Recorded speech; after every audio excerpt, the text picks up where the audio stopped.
For nearly 2 years, many Ethiopians believed the country's devastating northern war had finally come to an end. The signing of the Pretoria Peace Agreement in November 2022 was celebrated as the beginning of a new chapter. Millions who had lived through one of Africa's deadliest conflicts hoped the guns had finally fallen silent. But today, those hopes are once again being tested. Reports emerging from a remote border area known as Shererina, along the Ethiopia-Sudan frontier, suggest that heavy fighting has broken out between the Ethiopian National Defense Force, known as the ENDF, and Tigray forces. Although the Ethiopian government has not officially confirmed the reported military operation, multiple local sources, regional media outlets, and Tigray-affiliated sources claim that fighting involving infantry, mechanized units, and heavy weapons began in the area and continued beyond the first day. If confirmed, these clashes would represent one of the most serious military confrontations since the Pretoria peace deal. So what exactly happened in Shererina? Why is this remote border area suddenly attracting national and international attention? And could these reports signal the beginning of another war? Or are they part of a limited military confrontation that can still be contained? In this documentary, we examine the reports, the political statements from both sides, the strategic importance of Shererina, and the wider implications for Ethiopia, Tigray, Eritrea, Sudan, and the Horn of Africa.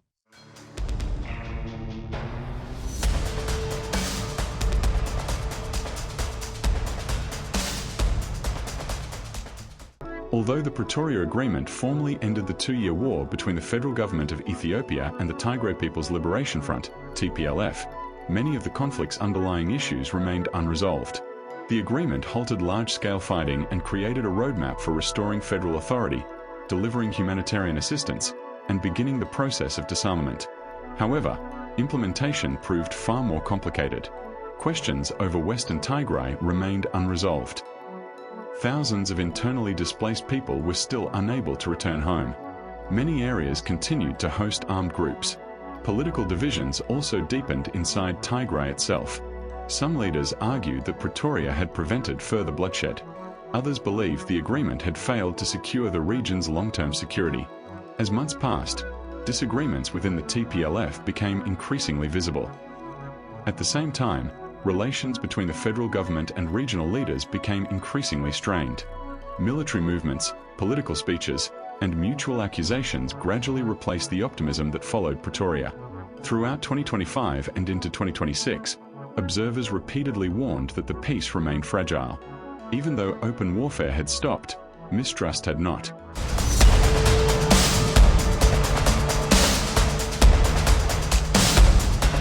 Unlike cities such as Mekelle, Adigrat, or Shire, Shererina rarely appears in international headlines. Located near Ethiopia's border with Sudan in the western part of Tigray, the area holds considerable military significance despite its remote location. The terrain provides strategic access routes between Western Tigray and the Sudanese frontier. The region consists of open plains, hills, and transport corridors that have historically been important during military operations. Control of this area can influence troop movement, logistics, and border security. Because of its location, any military activity there immediately attracts attention from regional observers. Its proximity to Sudan also increases concerns that instability could affect cross-border security, refugee movements, and humanitarian access. For military planners, Shererina is more than a rural locality. It is a strategic gateway.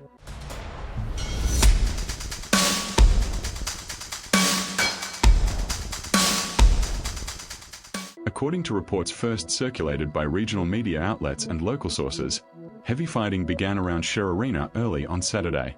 Several reports claimed that Ethiopian federal forces launched attacks involving both infantry and mechanized units. Some Tigray-affiliated sources alleged that artillery and heavy weapons were also used during the operation. These battlefield claims have not been independently verified, and Ethiopian authorities had not released a comprehensive official statement confirming the reported military engagement at the time these reports circulated. However, the reports did not stop there. Additional local sources later claimed that the fighting continued throughout the day and into the following period, suggesting that the confrontation was not a brief exchange of fire. Some Tigray-linked sources described the clashes as the beginning of a broader military offensive. Those claims also remain unverified. At the same time, pro-government voices rejected suggestions that a full-scale war had begun. arguing instead that any military activity was connected to security operations. The lack of independent access to the battlefield has made it difficult to establish exactly what is happening on the ground. This uncertainty has fueled intense speculation across Ethiopian and international social media. What is clear, however, is that tensions have risen sharply.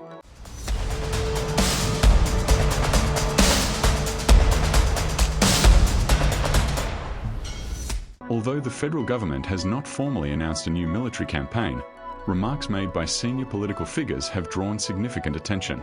Former Ethiopian Defense Minister Abraham Belay, who now serves as Minister of Irrigation and Lowland Areas, recently accused hardline TPLF leaders of pushing Tigray toward another devastating conflict. He called on the people of Tigray to reject what he described as extremist elements within the TPLF leadership. Dr. Abraham warned that if those leaders continued on their current path, the consequences could be even worse than the previous war, adding that it would ultimately be the people of Tigray who would pay the highest price. His remarks were widely interpreted as a warning against renewed confrontation rather than an official declaration of military action. On the other side, TPLF office head Federalwork Gebrexiaba accused the federal government of preparing to place Tigray under siege. According to her statements, 8 federal military commands were positioned around Tigray, creating what she described as an encirclement designed to isolate the region. These allegations have not been independently verified, and the federal government has not publicly confirmed those claims. Nevertheless, the exchange of increasingly sharp rhetoric from senior figures on both sides has heightened concerns that the political environment is becoming more confrontational.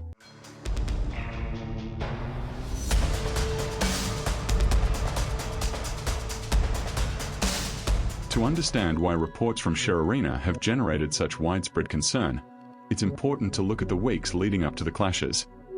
Throughout recent months, political rhetoric has intensified on both sides.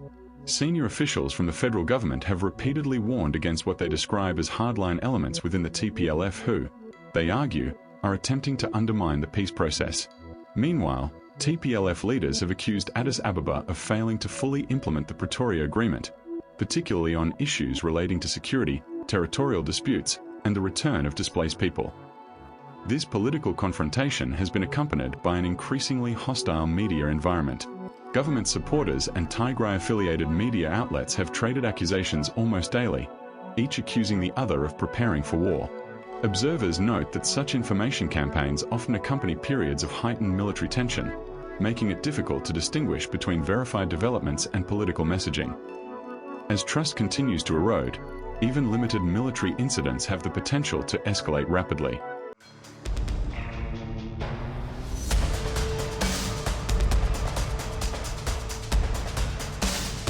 No discussion of security in northern Ethiopia is complete without considering Eritrea.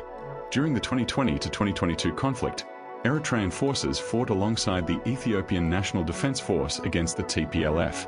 Although the Pretoria Agreement was signed between the Ethiopian government and the TPLF, Eritrea was not a party to the negotiations. Since then, regional analysts have closely monitored Eritrea's security posture along its southern border. Asmara has repeatedly expressed concerns about the future of the TPLF and regional security. At the same time, relations between Ethiopia and Eritrea have appeared more strained than during the height of their wartime cooperation. Disagreements over regional politics, economic integration, and Ethiopia's renewed discussions about sea access have contributed to uncertainty. There is currently no verified evidence that Eritrean forces are directly involved in the reported Shererina clashes. However, because of Eritrea's geographic proximity and its historical role in the previous conflict, any renewed fighting inside Tigray inevitably raises questions about how Asmara may respond if the conflict expands. For many people across the Horn of Africa, avoiding another regional war remains the overriding priority.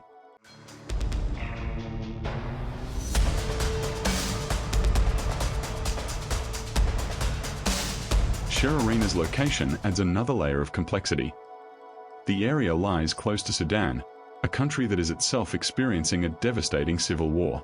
Sudan's instability has already affected border security, refugee movements, and humanitarian operations across the region. If fighting around Shererina continues or spreads, humanitarian organizations could face additional challenges reaching vulnerable communities. Previous conflicts in northern Ethiopia displaced millions of civilians. Aid agencies continue to warn that renewed insecurity would further complicate relief operations. Border communities are often the first to suffer. Families may once again be forced to flee. Trade routes could be disrupted. Agricultural activity may be interrupted. Even localized clashes can have consequences that extend far beyond the battlefield.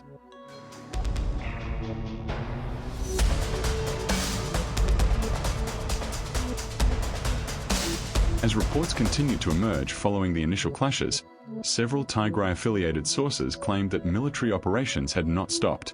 One widely circulated statement alleged that Ethiopian forces had continued offensive operations involving heavy weapons and infantry around Shererina.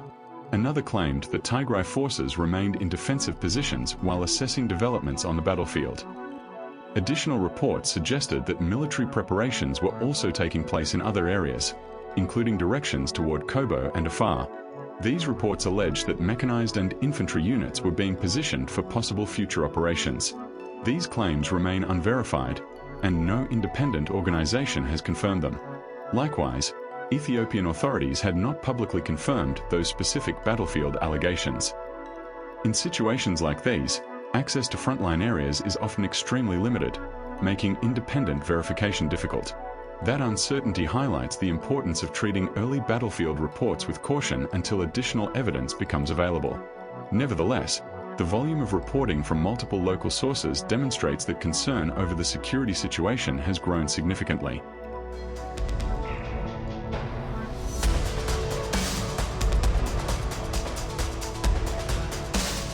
This is the question many Ethiopians, and many international observers, are now asking. At present, there are several possible scenarios. The first is that the clashes remain localized. Limited military engagements sometimes occur along disputed front lines without developing into wider wars. If political leaders choose dialogue over escalation, further fighting could still be prevented. The second possibility is gradual escalation. History shows that small confrontations can trigger cycles of retaliation if communication breaks down. Mutual distrust increases the risk of miscalculation. The third, and most concerning, scenario would involve a return to large-scale conflict across northern Ethiopia. Such an outcome would carry enormous humanitarian, political, and economic consequences. The previous war claimed countless lives, displaced millions of people, and devastated infrastructure across the region. Neither Ethiopia nor Tigray can easily afford another prolonged conflict. For that reason, regional observers continue to urge restraint from all sides.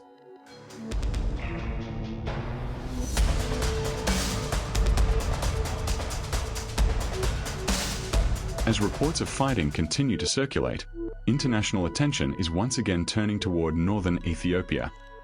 During the 2020 to 2022 war, governments, the African Union, the United Nations, the United States, and the European Union repeatedly called for an end to hostilities and urged all parties to pursue dialogue. The Pretoria Agreement, mediated by the African Union, was widely welcomed as a breakthrough after 2 years of devastating conflict. Now, any indication that fighting could resume is likely to attract renewed diplomatic attention. Although no major international organization has yet issued a comprehensive response specifically to the reported clashes around Shererina, regional analysts say the situation will be closely monitored. The international community understands the cost of another war.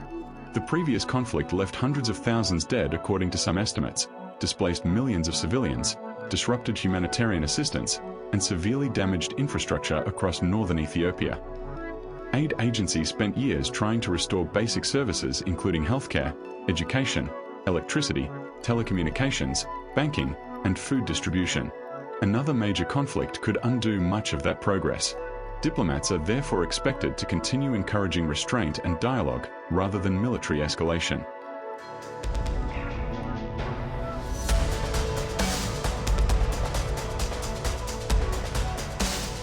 If the conflict expands beyond Shererina, it is ordinary civilians who are likely to suffer the most. The people of Tigray are still recovering from one of the worst humanitarian crises in recent African history. Entire communities remain dependent on humanitarian assistance. Many families are still rebuilding homes destroyed during the previous conflict. Thousands remain separated from loved ones. Many displaced people have not yet returned home. Agricultural production has only recently begun recovering. Markets have slowly reopened. Schools have resumed classes in many areas. Hospitals are gradually rebuilding capacity. Another prolonged war would threaten all of those gains. It would likely create new displacement. It could interrupt humanitarian deliveries. Investment and reconstruction efforts would once again slow dramatically. The psychological impact could also be enormous. An entire generation of young people has already grown up surrounded by conflict. For many families, the greatest fear is not politics. It is simply the possibility of living through another war.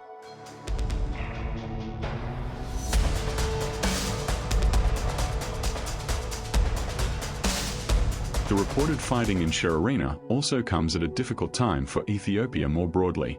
The country continues to face multiple security challenges across different regions. Violence involving armed groups has persisted in parts of Oromia and Amhara. Economic pressures remain significant. Inflation continues to affect millions of households. The government is also pursuing ambitious economic reforms while trying to attract foreign investment and stabilize public finances. Against this backdrop, a renewed conflict in Tigray would place additional pressure on the country's military, economy, and political institutions. For Prime Minister Abiy Ahmed's government, maintaining stability remains essential not only for national security but also for Ethiopia's economic recovery. At the same time, Tigray's leaders continue to argue that unresolved political and security issues must be addressed if lasting peace is to be achieved. These competing priorities illustrate how fragile the current situation remains.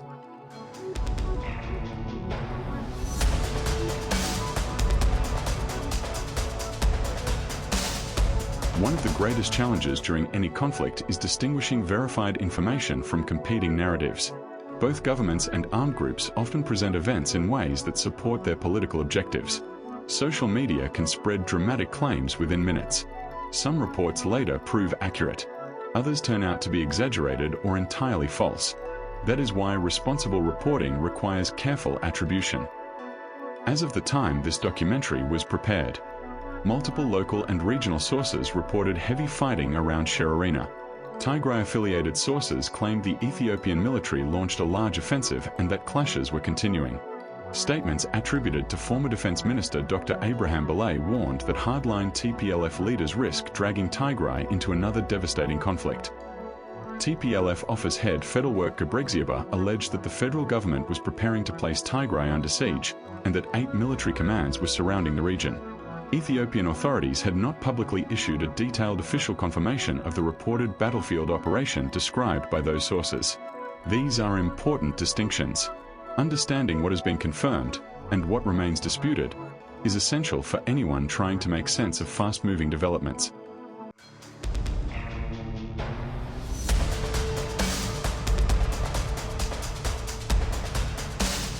Several scenarios are now possible. The most hopeful outcome is that the fighting remains localized and both sides return to negotiations before the situation escalates. A second possibility is that limited clashes continue sporadically along contested areas without developing into a broader war. The most dangerous scenario would be a return to full-scale conflict involving multiple fronts. If that happens, neighboring countries, including Eritrea and Sudan, could face additional security concerns. Regional trade could be disrupted. Humanitarian operations would become increasingly difficult. Millions of civilians could once again find themselves caught between competing military forces. For now, much depends on decisions made by political and military leaders in the coming days and weeks. Whether diplomacy or confrontation prevails may shape the future of northern Ethiopia for years to come. The story of Shererina is about far more than a remote border area. It is about the future of peace in Ethiopia. It is about whether the painful lessons of the last war will guide today's leaders toward dialogue, or whether old divisions will once again push the country toward violence. For millions of Ethiopians, peace is no longer an abstract political goal. It is a daily necessity. Families want security. Children want schools instead of shelters. Farmers want to cultivate their land without fear. Communities want to rebuild. The coming days may determine whether those hopes continue, or whether the Horn of Africa enters another period of instability. We will continue monitoring the situation and bring you updates as more information becomes available. Thank you for watching. If you found this documentary informative, don't forget to like, subscribe, and turn on notifications so you never miss our latest in-depth reports on Ethiopia, Eritrea, and the Horn of Africa. We'd also like to hear your thoughts. Do you believe the fighting around Shererina will remain limited, or could it signal a wider conflict? Share your views respectfully in the comments below. Until next time, thank you for watching, and stay informed.